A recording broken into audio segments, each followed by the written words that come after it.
Bienvenue dans l'émission La vérité de l'Évangile avec Andrew Wommack, un ministère d'enseignement qui se concentre sur l'amour et la grâce inconditionnelle de Dieu. Vous n'avez pas besoin que Dieu vous donne quoi que ce soit.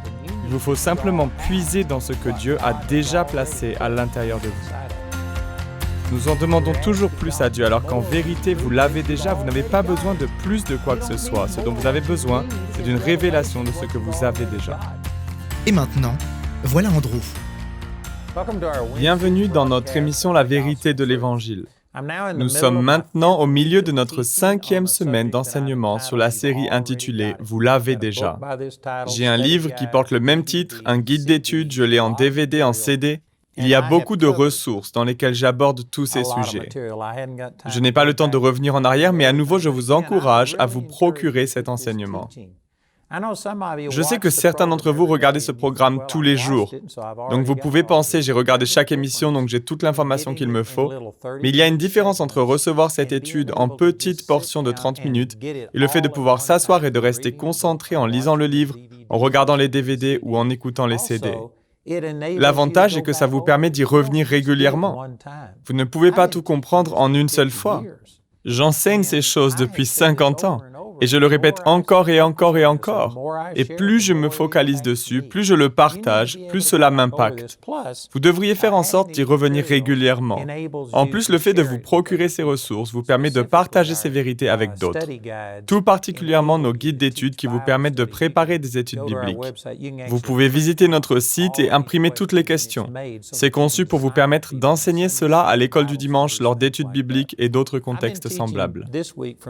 Cette semaine, j'ai utilisé Colossiens chapitre 1 et ce chapitre est une prière pour que vous receviez la compréhension, une révélation au sujet de ce que vous avez déjà. Il est question du fait que vous avez déjà été rendu capable, apte ou compétent à prendre part à votre héritage. Il nous a déjà délivrés de la puissance des ténèbres et nous a transportés dans le royaume de son Fils bien-aimé. Vous avez déjà reçu la rédemption. Vous avez déjà été réconciliés. Vous avez Christ en vous, l'espérance de la gloire.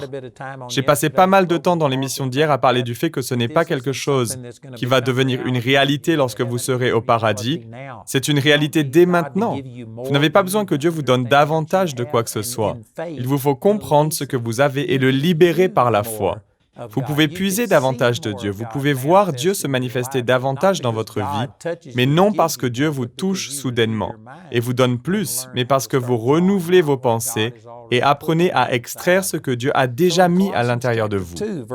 Donc dans Colossiens chapitre 2, verset 1, l'apôtre Paul déclare « Je veux en effet que vous sachiez à quel point il est grand le combat que je soutiens pour vous, pour ceux qui sont à Laodicée et pour tous ceux qui n'ont jamais vu mon visage. » Je n'ai pas le temps de revenir en arrière et de vous donner tout l'historique de ce passage, mais il y avait un homme nommé Épaphras dans Colossiens chapitre 1 au verset 7, qui apparemment était entré en contact avec Paul et son ministère à Éphèse.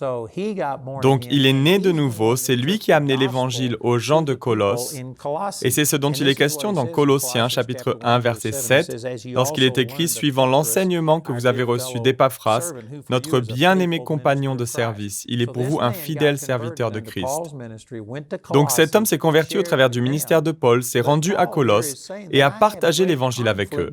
Mais Paul est en train de dire ici qu'il a mené un grand combat afin de s'assurer qu'ils comprennent ces choses. Dès l'instant où vous rapportez quelque chose qui ne vient pas de vous, il est possible que vous omettiez une partie ou bien que vous mettiez en avant autre chose que la partie essentielle du message d'origine. Je pense que tout le monde connaît et que chacun de nous, à un moment ou à un autre, avons joué à un jeu qu'on appelle le téléphone arabe. Vous avez par exemple 6 personnes alignées, vous chuchotez quelque chose dans l'oreille de la première personne qui se tourne vers son voisin, transmet le message et ainsi de suite. Je peux vous garantir que lorsque la phrase arrive à l'oreille de la 6e personne, elle aura changé, il y aura une nuance, quelque chose de différent. Les gens ne répéteront pas tout mot pour mot. Certaines choses seront omises, d'autres seront rajoutées. Et souvent, j'ai d'ailleurs fait cela moi-même. Et joué à ce genre de jeu. Et parfois, vous obtenez carrément l'inverse. Le sens a complètement changé entre ce que c'était à l'origine et ce que c'est devenu parce qu'il y a des petites différences qui s'ajoutent à chaque fois qu'une personne répète la phrase. Et c'est ce que dit l'apôtre Paul. Il devait combattre pour ces gens. Il voulait s'assurer qu'Épaphras avait tout représenté parfaitement. de la manière dont Paul le souhaitait. Au verset 2, il dit « Afin que, unis dans l'amour, ils soient encouragés dans leur cœur. » Remarquez ceci, c'est vraiment merveilleux. Réfléchissez à cela avec moi un instant. Ne survolez pas ce passage des Écritures, mais donnez-vous le temps de vraiment y réfléchir. Il prie afin que, unis dans l'amour, ils soient encouragés dans leur cœur et qu'ils soient enrichis d'une pleine intelligence pour connaître le mystère de Dieu, aussi bien du Père que de Christ. Quel est ce mystère? J'ai abordé le sujet hier dans Colossiens chapitre 1, verset 27, où il est écrit « Dieu a voulu leur faire connaître la glorieuse richesse de ce mystère parmi les non-juifs, c'est-à-dire Christ en vous, l'espérance de la gloire. » Donc maintenant, remettons ça dans le contexte de Colossiens chapitre 2, verset 2, où il prie que vous puissiez comprendre et connaître le mystère de Dieu qui est Christ en vous. Il prie, et si l'on commence à la fin de ce verset et revient en arrière, on voit qu'il prie concernant votre compréhension du mystère qui est Christ en vous, l'espérance de la gloire. Mais regardez, il demande que vous connaissiez le mystère de Dieu. Vous ne pouvez pas connaître quelque chose qui n'existe pas. Je pourrais passer beaucoup de temps et m'attarder là-dessus, mais vous ne pouvez connaître que ce qui existe réellement. Si ça ne s'est pas réalisé, alors vous ne pouvez pas le connaître. Vous pouvez connaître les choses qui sont déjà une réalité. Donc ici, il prie que vous receviez une révélation, que vous reconnaissiez ce que vous avez déjà, c'est-à-dire Christ en vous. Ensuite, il parle du fait de recevoir la compréhension ou la pleine intelligence afin de connaître ce mystère. Donc, en d'autres termes, c'est une chose de savoir qu'une chose est réelle, mais c'en est une autre de comprendre ce que cela veut dire. Qu'est-ce que cela signifie-t-il vraiment que d'avoir Christ qui vit à l'intérieur de vous? Il n'est pas quelque part à l'extérieur, à vous observer, et si vous priez et faites tout ce qu'il faut, alors peut-être qu'il agira en votre faveur et descendra. Il étendra sa main et vous guérira, il vous touchera. Non, il est déjà en vous. Vous devez reconnaître cette vérité, vous devez comprendre ce que cela signifie. Et ensuite, il est dit qu'il vous faut recevoir une pleine certitude d'intelligence pour la connaissance du mystère de notre Dieu. En d'autres mots, c'est une chose de connaître, mais c'en est une autre de comprendre et d'en avoir la certitude. C'est à ce moment-là que le doute est éliminé. Si on reprend le verset, il est question d'une pleine certitude d'intelligence pour la connaissance du mystère de notre Dieu et Père et de Christ. C'est une chose de reconnaître que oui, c'est vrai, j'ai entendu cela, je reconnais que j'ai eu accès à ces informations, mais il faut ensuite le comprendre, l'appliquer à votre vie et en avoir la certitude. Vous pouvez recevoir une pleine certitude. Et si l'on retourne encore un peu en arrière, il est écrit « Et dans toutes les richesses d'une pleine certitude d'intelligence pour la connaissance du mystère de notre Dieu et Père et de Christ. » C'est-à-dire Colossiens 1, 27, Christ en vous, l'espérance de la gloire. C'est tellement puissant. J'ai parlé à ce sujet pendant plus d'une heure, mais j'ai survolé ces choses rapidement. La plupart des gens ne reconnaissent même pas que Christ est en eux. Ils prient et disent « Oh Dieu, viens, sois parmi nous lors de cette réunion. » Comment peut-il ne pas être avec vous s'il est en vous? Je suis désolé d'être aussi direct, mais c'est une prière stupide de demander à Dieu de venir parmi nous alors que Jésus lui-même a dit que là où 2 ou 3 sont rassemblés en mon nom, je suis au milieu d'eux. Il est toujours avec nous parce qu'il est en nous. Hébreux chapitre 13 dit qu'il ne nous délaissera pas et ne nous abandonnera pas. Donc il est toujours avec nous. Mais lorsque 2 ou 3 sont rassemblés, il y a une onction particulière et la présence de Dieu, et pourtant les gens prient pour qu'il soit parmi eux lorsqu'ils se réunissent. C'est une prière stupide. Amen. Je suis désolé d'être aussi direct et je sais que certaines personnes n'aiment pas cela parce que ça contrarie votre religion, mais cela révèle que vous n'avez pas la connaissance, la compréhension, la certitude et la pleine intelligence. Vous n'avez pas été enrichi d'une pleine intelligence pour connaître le mystère concernant le fait que Christ est en vous. Ce manque de connaissance se révèle par la manière dont nous prions. Dieu vient parmi nous, sois parmi nous. Nous prions et nous disons « Oh Dieu, accompagne-nous alors que nous quittons ce lieu. » Voilà une autre prière stupide. Il ne vous délaissera pas et ne vous abandonnera pas. Les gens diront « Oh, tu es en train de couper les cheveux en 4. » Mais c'est important. Il est important que vous commenciez à reconnaître et à comprendre que vous avez déjà tout C'est de cela dont il est question dans cet enseignement intitulé « Vous l'avez déjà ». Cependant, le chrétien moyen vit comme si Dieu n'avait rien fait. Il peut le faire et peut-être que si vous priez, que si vous allez à l'église, que vous payez votre dîme, si vous priez davantage, si vous étudiez davantage, alors si vous faites tout cela, peut-être que Dieu vous donnera quelque chose.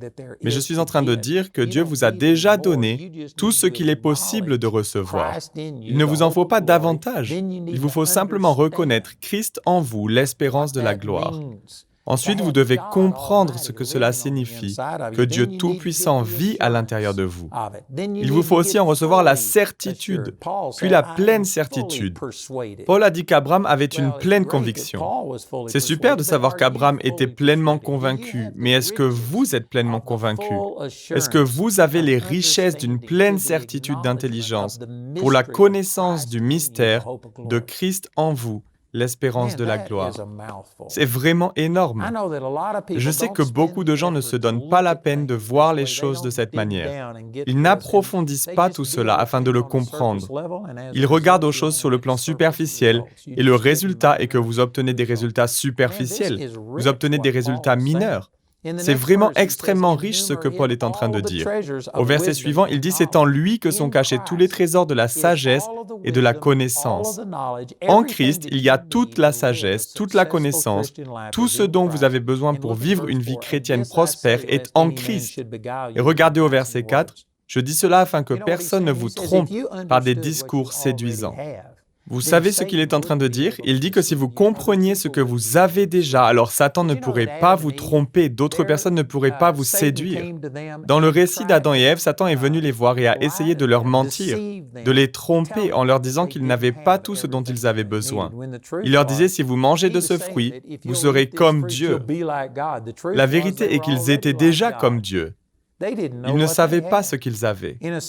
Dans un sens, on pourrait laisser passer cela dans le cas d'Adam et Ève, parce qu'ils étaient ignorants au sujet du péché. Ils ne réalisaient pas la destruction que Satan allait causer, l'œuvre qu'il allait faire parmi toute la race humaine. D'une certaine manière, ils étaient naïfs. Ils ne savaient pas.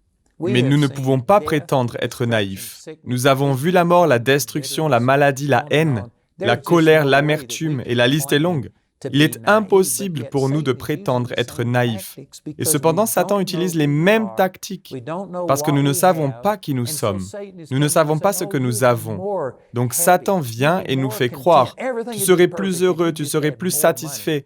Tout serait parfait si tu avais plus d'argent, si tu avais un conjoint différent, si tu avais ceci ou cela. » Il essaye de vous détourner de la vérité et de vous détourner de Christ. Si vous saviez, si vous reconnaissiez réellement Christ en vous et vous compreniez cela, si vous aviez la certitude, la pleine certitude, si vous aviez été enrichi d'une pleine intelligence pour connaître le mystère que Christ est en vous, si vous compreniez que tout ce dont vous pouvez avoir besoin est en Christ, vous pourriez être 100% satisfait et complet en Christ, peu importe les circonstances autour de vous. Si vous compreniez réellement cela, alors personne ne pourrait vous tromper. Vous savez, j'ai vécu dans un bunker au Vietnam que j'ai construit de mes propres mains. Et dans cet habitat de fortune, il y avait des rats. Ils étaient grands comme ça, sans la queue. Ils étaient énormes.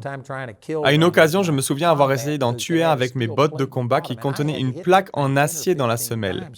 Et j'ai dû frapper cet animal 10 ou 15 fois avant de le tuer. Il était vraiment énorme et ces rats, vous marchez dessus. Vous pouviez les sentir, vous marchez dessus la nuit. Il y en avait des centaines dans le bunker que j'ai construit. Il y avait des centaines de cafards qui vous rampaient dessus la nuit. Vous pouviez les sentir sur vous. Et le matin, vous aviez de petits points rouges, là où ils vous avaient mordu. C'était comme cela au quotidien.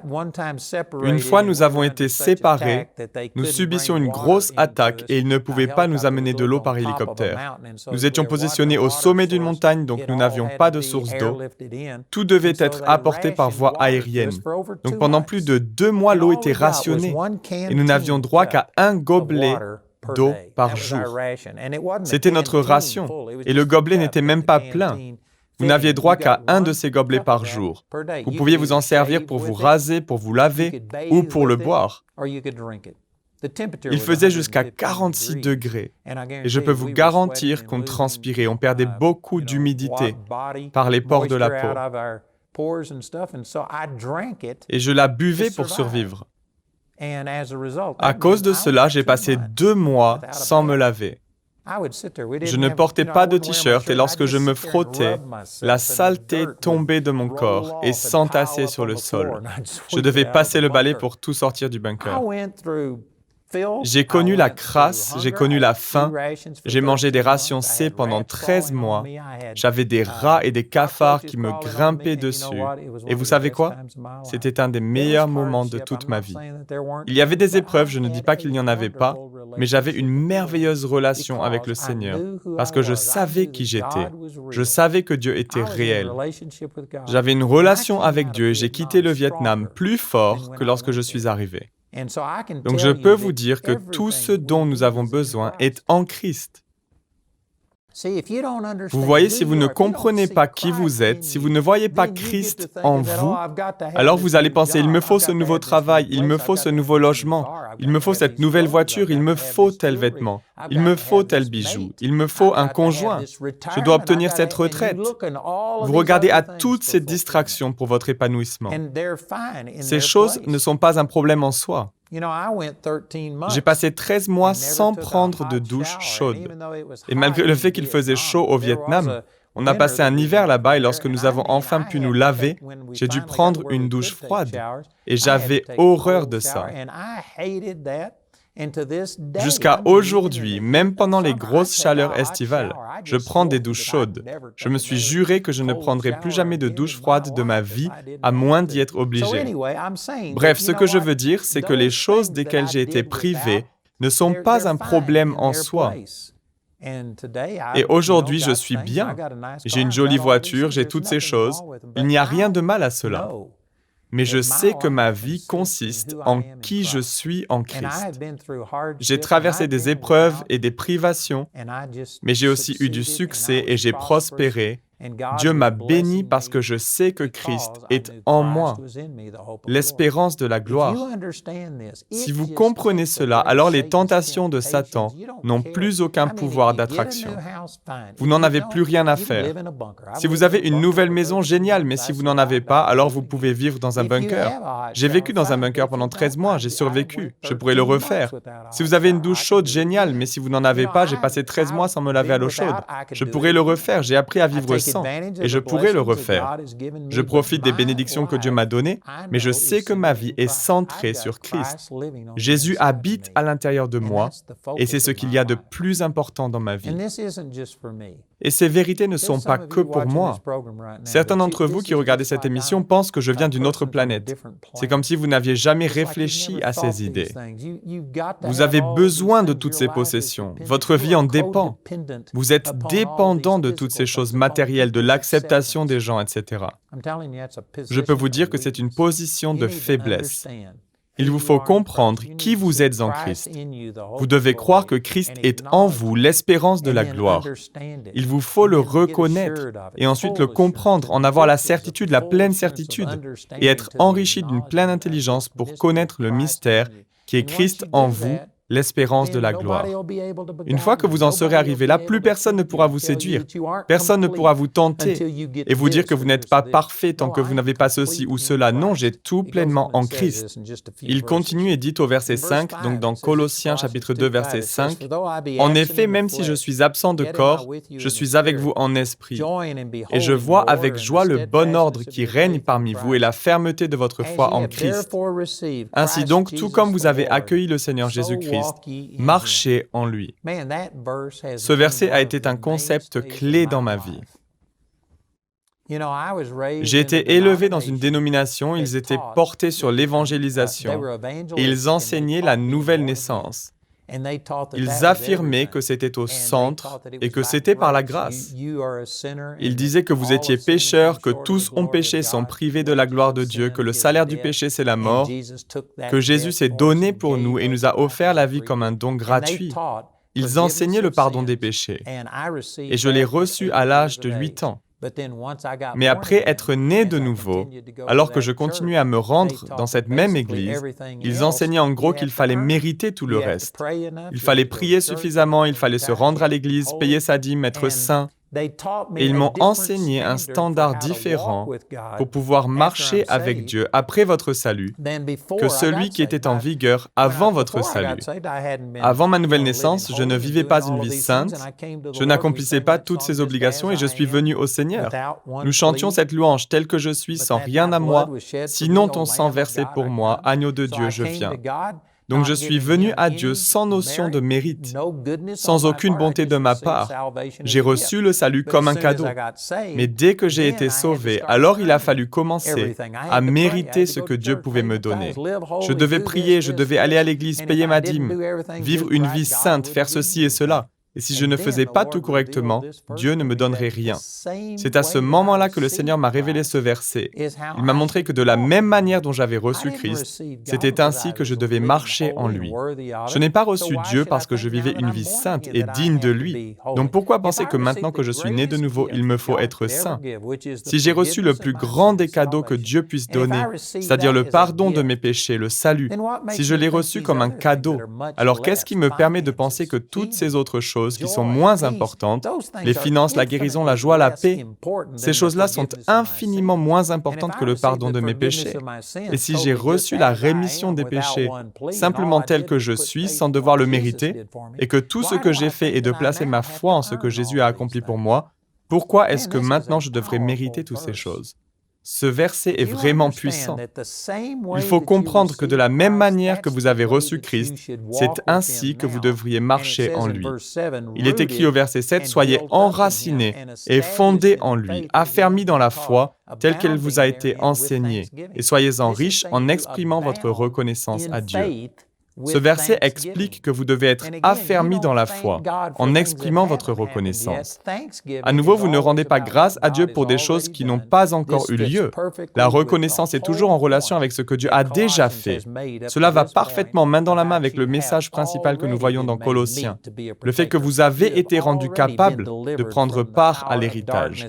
Il nous a délivrés de la puissance des ténèbres et nous a transportés dans le royaume de son Fils bien-aimé, en qui nous sommes rachetés, pardonnés de nos péchés. Vous avez déjà la rédemption. Vous avez déjà été réconciliés. Vous avez déjà Christ à l'intérieur de vous. Vous avez déjà ce mystère. Il vous faut simplement le reconnaître, le comprendre, en avoir la pleine certitude, et ainsi de suite. C'est ce qu'il explique tout au long de ces passages. Et maintenant, vous devez simplement commencer à remercier Dieu. Et lorsque vous exprimez votre reconnaissance pour ce que vous avez déjà, plutôt que de le remercier pour ce que vous espérez recevoir, cela vous transporte dans une réalité nouvelle et vous commencez à expérimenter la manifestation de la puissance de Dieu. Tout ce que j'ai enseigné cette semaine, mais surtout aujourd'hui, pour certains d'entre vous, c'est comme si vous commenciez à voir la lumière. C'est comme si vous commenciez enfin à reconnaître que dans votre esprit, vous avez déjà toutes ces choses. Il ne s'agit pas de demander à Dieu et d'obliger Dieu à me le donner. Il s'agit de croire que je l'ai déjà, libéré ce que j'ai, plutôt que d'essayer d'obtenir quelque chose que je n'ai pas. Il est tellement plus facile de renouveler vos pensées et de libérer ce que vous croyez posséder qu'il ne l'est d'essayer de forcer Dieu à vous donner quelque chose que vous n'avez pas. C'est vraiment puissant. Le programme d'aujourd'hui fait partie de la série « Vous l'avez déjà ». Nous espérons que ce message vous a béni. Notre ligne téléphonique est ouverte aux heures indiquées à l'écran. Appelez-nous si vous avez des questions sur ce programme, si vous avez besoin de prière ou si vous désirez commander l'un de nos enseignements. Vous pouvez nous contacter au numéro qui s'affiche à l'écran. Ce programme a été rendu possible grâce au soutien financier de nos partenaires. Si vous souhaitez devenir partenaire, vous pouvez le faire en appelant ces numéros. La prochaine fois, dans la vérité de l'Évangile, plus j'ai commencé à comprendre mon autorité et que Satan était un adversaire déchu, que tout ce qu'il pouvait faire était de me tromper, de me mentir, moins il a eu de contrôle dans ma vie. Auparavant, lorsque je rentrais dans une chambre d'hôtel, je liais toutes les choses démoniaques qui avaient pu s'y produire, qui avaient pu prendre place lorsque quelqu'un d'autre y avait dormi. Lorsque je prenais l'avion, je priais et je liais toutes choses mauvaises qui pouvaient arriver, en croyant que je serais ainsi protégé pendant mon voyage. Et je ne dis pas que ces choses sont à 100% erronées, mais ce que je dis, c'est que maintenant, je ne fais plus cela. Je me contente de marcher dans la bénédiction du Seigneur. Et je sais que Satan, peu importe ce qu'il s'est passé dans la chambre d'hôtel avant que je n'arrive, dès l'instant où je rentre dans cette pièce, c'est comme si la lumière s'allumait. Dès l'instant où vous allumez la lumière, les ténèbres fuient. J'ai Dieu à l'intérieur de moi et parce que je sais qui je suis, je n'ai pas peur de quoi que ce soit de démoniaque autour de moi. Avant, je liais le diable, je plaidais le sang que j'appliquais sur le linteau des portes et fenêtres afin que Satan ne puisse pas rentrer et m'attaquer. Mais vous savez, maintenant, je ne fais plus ces choses. Il y a des démons autour de moi, il y a des démons qui possèdent les gens. Je me souviens une fois avoir prié pour une personne qui était possédée par un démon. Je lui ai imposé les mains et je sentais que cet homme était possédé. Je le sentais trembler et bouger, mais j'avais les yeux fermés et je priais. Je repoussais le diable. Et c'est plus tard que les gens m'ont raconté qu'il s'était reculé, qu'il essayait de me frapper, qu'il lançait son poing, mais il n'a pas pu me toucher. C'est comme s'il y avait une barrière entre lui et moi. Et je pense que c'était Dieu qui me protégeait. Donc j'en suis arrivé au point où, oui, je suis conscient que l'ennemi existe. Oui, je suis conscient qu'il se passe des choses, mais je sais qui je suis. Et grâce à cela, Satan n'a plus aucune puissance, à moins que je la lui donne. Donc Satan n'est plus un problème pour moi. Je reconnais qu'il existe, surtout lorsque d'autres personnes lui donnent de la puissance, mais il n'a pas de puissance dans ma vie parce que je ne suis pas en train de le glorifier et de lui donner une quelconque autorité. Il y aurait probablement besoin de plus d'explications que celles que je viens de donner. Mais je crois que le Seigneur est en train de parler directement à des personnes. C'est un domaine qui vous a causé de vivre dans la peur. Vous êtes constamment en train de lier, de délier et de faire toutes ces choses. Et si vous pouviez simplement comprendre qui vous êtes, vous focaliser là-dessus et cesser de croire à ces mensonges. Si vous pouviez comprendre la puissance et l'autorité que vous avez, alors ça désarmerait complètement les mensonges et les tromperies de l'ennemi. Rejoignez-nous pour plus d'émissions La vérité de l'Évangile.